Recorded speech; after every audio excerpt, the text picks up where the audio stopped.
All right. Let's see. Let's hide that. Okay. So hopefully we have found our new seats. If not, you can pause this and find where you're supposed to sit. So maybe tell your new partner what's something that everyone knows is true, but we don't like to admit it. We can see our agenda here. We can see what our homework is, and we know we have a quiz next time. You've grabbed reading guide 7B on the way in the room. That is due next time. 7A is due before you leave. Please do not leave the room without turning that in.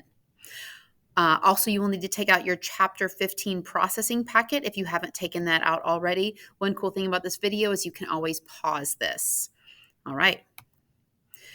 So hopefully everyone has made it in our ed puzzle. There's our join codes. We're going to have some assignments, okay? Hopefully, like in these ed puzzles, so hopefully we're in there. We played our imperialism game, okay? So here's our debriefing questions, and you're going to have to type in some responses, okay? First question. Did any nation have a particular advantage in this game? Which one and why? How did you feel as you were playing? 3 descriptive words. How successful was your nation in this game and why? Which area of the world was the most lucrative, producing a great deal of profit to take over? And which continent had many areas that were closed to imperialist nations until late in the game? So I'm going to pause this, and you're going to write a summary of all these answers. So that was supposed to be what is the historical reasoning behind this. So now I'm going to pause it. All right. What disadvantage did Italy and Germany share? What had to take place in Japan before the process of industrialization could begin there? Could you create colonies in China? What are the areas of control in China called? Why do you think China could not be taken over outright? How did imperialist powers, the players' nations, control China? And how did China's policy towards the West differ from Japan's? And lastly, did India exist as a single political unit at the start? And how can you tell? Again, you're going to summarize the answers to all these questions. Go. Now, which 2 continents were the easiest to conquer? That should be kind of easy. Okay. Historically, why were these continents easier to conquer than others? Might be a little tougher. Which African area or country was the hardest to conquer? Which Southeast Asian was the toughest to conquer? An important note, historically, both of these successfully resisted the imperial powers. What is the significance of the year that this game ends? And how do you think that this game simulates one of the causes of later military conflicts, such as World War I? And lastly, how has this simulation added to your knowledge about the reasons that some nations engaged in imperialism? So again, please summarize this. All right.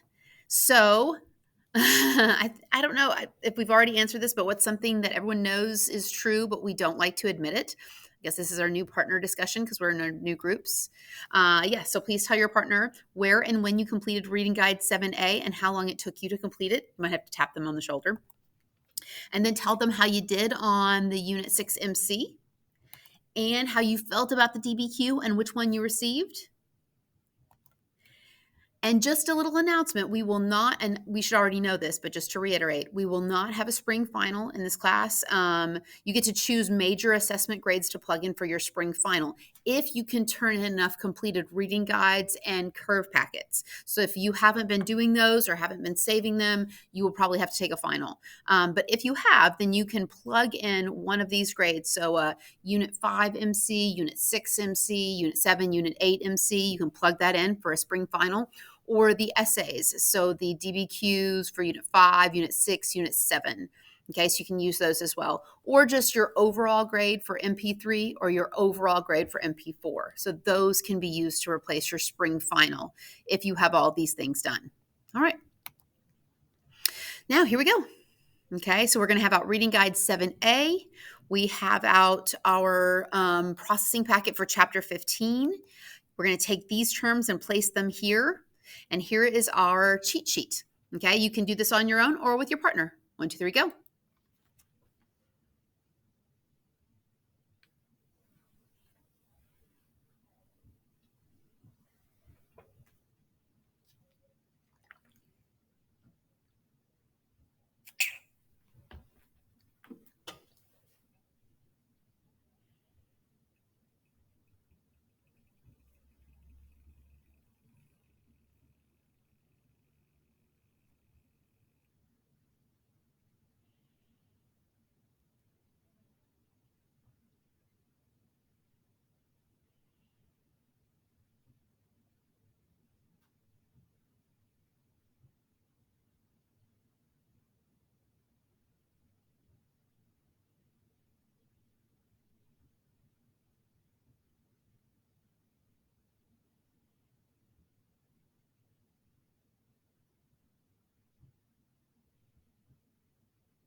I caught it. Okay, so here we go. All right. So, what were the long term main causes of the Great War? What technology and tactics made this war particularly deadly? How did this European conflict impact the rest of the world? Well, here are the other places that felt the impact of World War I. So you see a lot in Europe, but some outside Europe. But for the most part, this really is kind of looked at as a mostly European conflict. Okay, so please take out this sheet of paper. You should have grabbed this on the way in the room. My apologies that it's actually not in the packet. Makes me angry. Anyway, so please take this out and go ahead and write what was the Armenian massacre, the Armenian genocide, and how did the events of the Great War contribute to this? Okay, so we're going to be answering this. Maybe you already know the answer. Okay, these are the two things you should be filling out as we kind of go through this information.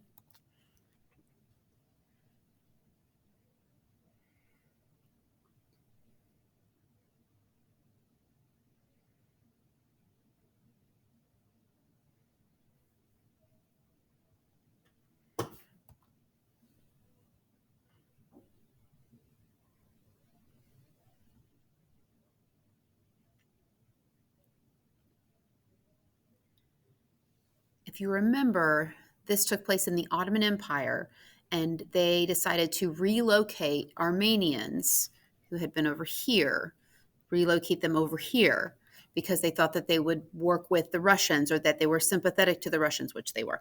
And so along the way, this massacre, this genocide occurs. And so this will be important historically. Okay. There's a lot of people to be massacred. All right, so moving on from the Armenian genocide to Zionism, which just reminding you what this is. Okay, so we're going to read and take notes.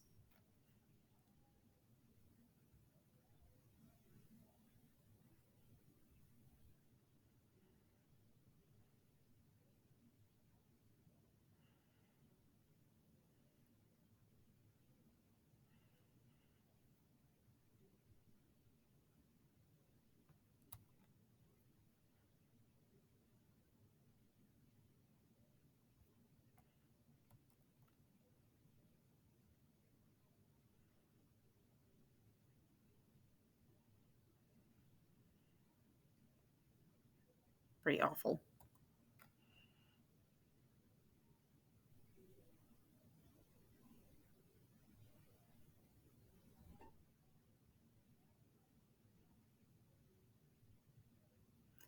So this is taking place in France.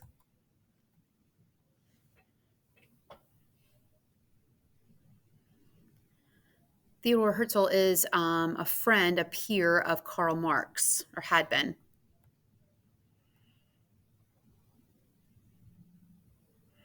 So, in the most liberal country in Europe, Jews are facing severe discrimination. And so, this is Zionism, and kind of the brainchild of Theodor Herzl. So the Jewish nationalist movement is going to be different because nowhere are Jews the majority. It's not like in Germany or in Italy. So this is going to involve a movement of people. And initially, they weren't sure that it was going to be in Palestine. Okay, there's all places that they came up with, but ultimately that will be decided in the late 1800s. Okay. So, what were the human costs of the Great War? So, we're going to our reading guide. Hopefully, we have our reading guide in front of us. So, they were staggering.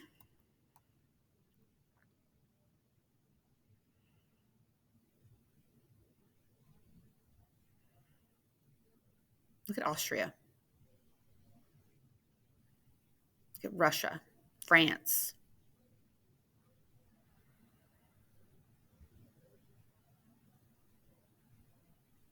These numbers are staggering. Okay. So, what was life like for soldiers who did return home, who did survive? And so you read about this also.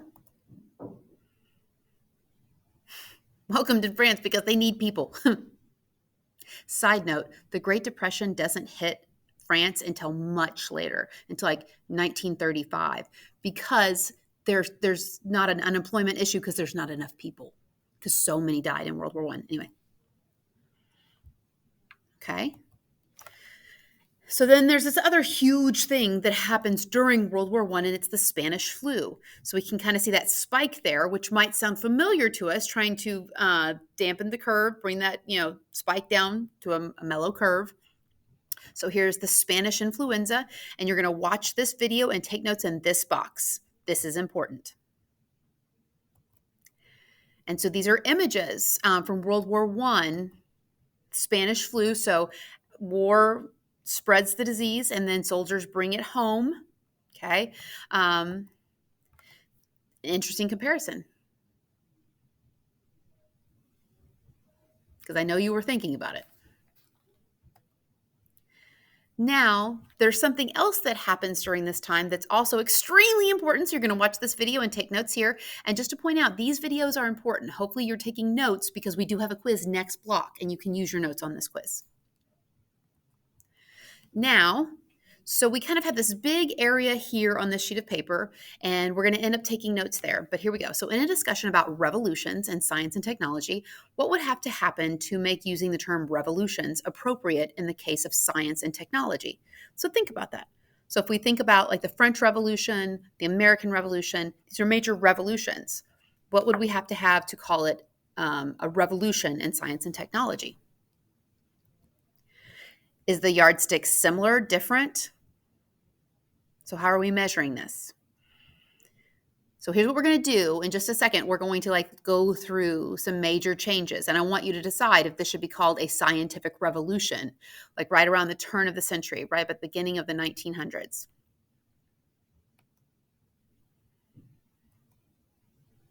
Oh, what distinguishes science from technology? It's always interesting to have this conversation in person. Does science influence society? We know it does. Maybe we're thinking about how it does. Does society influence science? Okay, maybe we can think of some examples historically. So we're going to get super sciencey here. Some of y'all are going to love this. Okay, and like I said, we're going to take notes here. So here we go.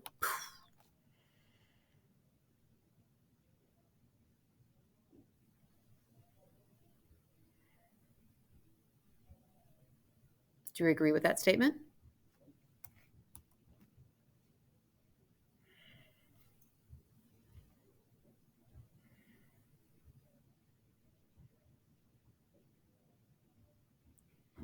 So we probably know about Albert Einstein, but what's important for him historically is that he's going to challenge Newton's law of universal gravitation. He's going to say, well, it's not a concrete, that's not a universal law of gravitation.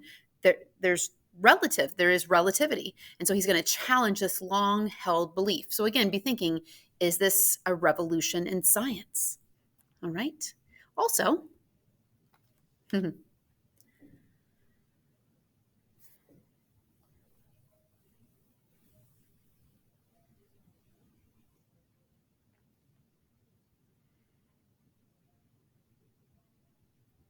so think about the implications of this. Is this going to be a revolution in science and technology? And we know what this is going to mean for the future, what this is going to mean for World War II and for the Cold War and our future today. Here are new changes, so revolutionary changes. Also,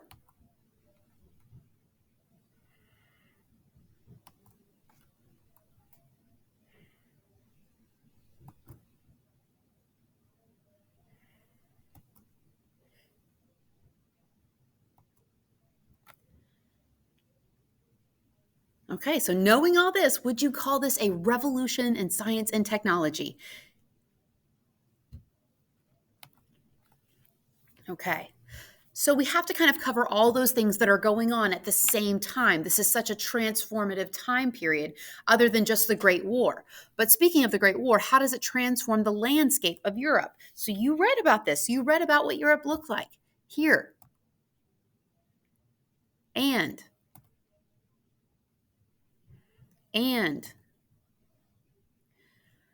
so Europe is devastated. And so amid all this devastation, which as you read takes about 10 years to kind of clean up, who were the three men who dominated the Paris Peace Conference? There they are. And they're standing with the guy from Italy His last name starts with a V, like Vittorio or something like that. But yes, so this is Wilson, and this is Georges Clemenceau. Okay. It was said that at the Paris Peace Conference that Woodrow Wilson was acting like Jesus Christ and George Clemenceau was acting like Napoleon. So we could imagine how well they got along. So how did Wilson's view differ from those of David Lloyd George and George Clemenceau? Well,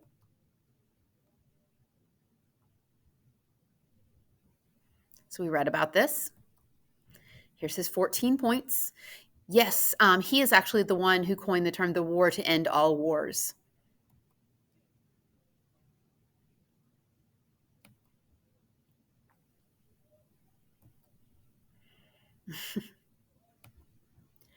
So just take a second to look at this.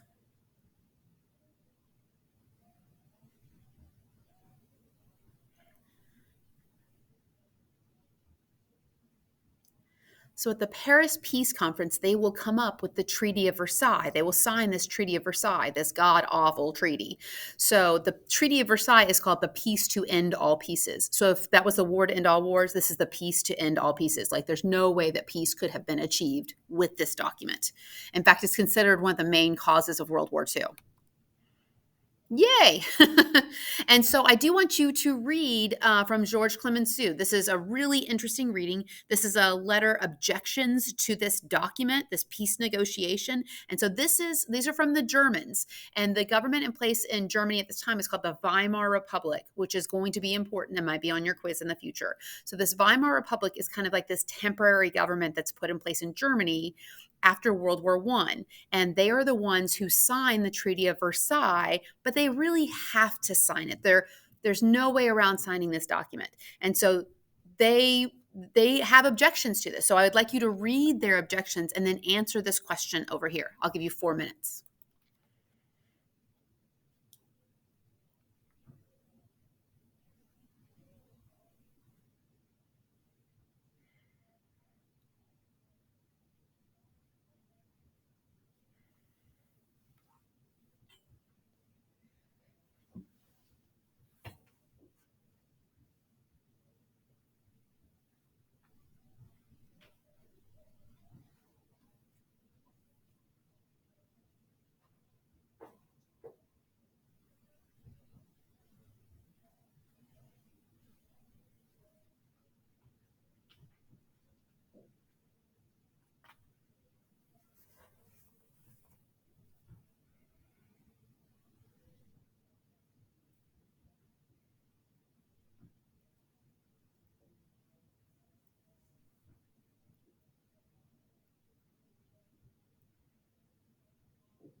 All right.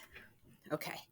So, what did Germany have to sign over when they signed the Treaty of Versailles? And remember, this is the Weimar Republic that signs this document. And you have to imagine how the German populace is going to receive the signing of this document. So, they had to sign over a lot.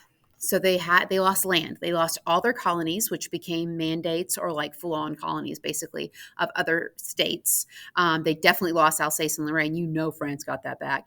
And then there's the Rhineland, so an area within Germany that German troops can't go into. German forces, really, the Germans shouldn't go in there in their own land. Okay, so they lose land.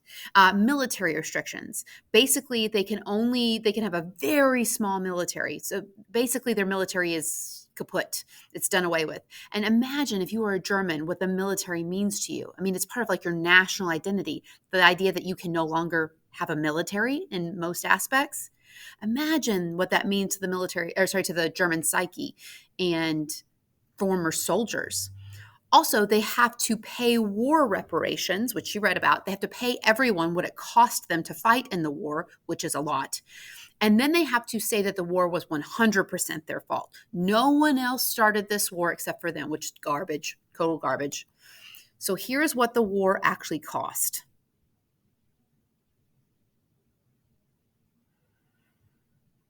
And notice it's in those dollars. I believe that Germany paid this off in 2010. Yes, I know. Okay. So this treaty is very harsh on Germany. It is meant to punish. And then at the same time, it breaks apart empires. Notice Austria-Hungary is no more. Notice Russia is very different. Okay. And we know that the Ottoman Empire is going to break apart as well. And look, Serbia gets a United Slavic country over there. Okay. So I need for you to label these countries that were newly created on your map. Okay. So please pause the video and do that. And then we're going to turn to this page and watch a video about the League of Nations, but also take notes about the League of Nations. So how strong was the League of Nations? So this was an idea of Woodrow Wilson. It was one of his points in his 14 points. But it's very weak. And it was meant to stop another global conflict. But because it's so weak, it does nothing. In fact, when Japan starts to violate the Treaty of Versailles and they get scolded, they leave. they exit the league. I know. And there's nothing that anyone really does to stop these aggressive nations on their way to World War II. So please answer this question. You'll have to pause the video to do so. Why was Woodrow Wilson's idea of the League of Nations considered to be a new international organization? Okay, so go ahead and pause and answer that. Next, how did the Great War impact colonies? And so we know that colonies joined in the war, sent troops in hopes of greater representation or that they would be rewarded. And we know that they will not be rewarded, okay, which will lead to more calls for independence. And then you learned about this thing called the mandate system. So please answer these questions. How did the redrawing of colonial boundaries after World War I lead to the mandate system, and describe that system? So you can kind of see a political cartoon here, but here is the system. So German and Ottoman territories are divided up between the victorious Allied powers to help them out. So no self-determination like Woodrow Wilson had hoped, like these colonies and mandated areas had hoped. Britain and France are really the ones that gain, mostly Britain, but France too. So Germany's losing its colonies. And Arabs are not going to take this well, as you read. Okay, they had helped the British during the war and they wanted to be rewarded. But we have the issue of Zionism and all these Jews arriving in Palestine and promises that the British are making and they're not going to be able to keep. So here we can see the mandate system,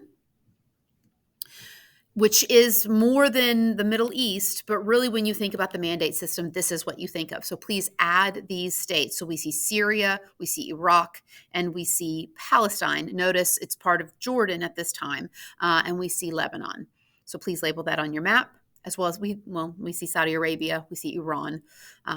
That's not the mandate system, but in Turkey. Okay, so go ahead and label those. And now we're going to watch this video about the Negritude movement, which is different from Pan-Africanism. So please watch this and take notes. And now we're going to watch a video about Pan-Africanism, specifically about the role of W.E.B. Du Bois and Marcus Garvey. So this is Du Bois over here on the right and Marcus Garvey on the left. So please watch this and take notes. And then lastly, how will the Great War transform the political lives of women in many countries across the globe? We probably know the answers to this. Women's suffrage, what? Anyway, so go ahead and watch this and take notes. And that is it.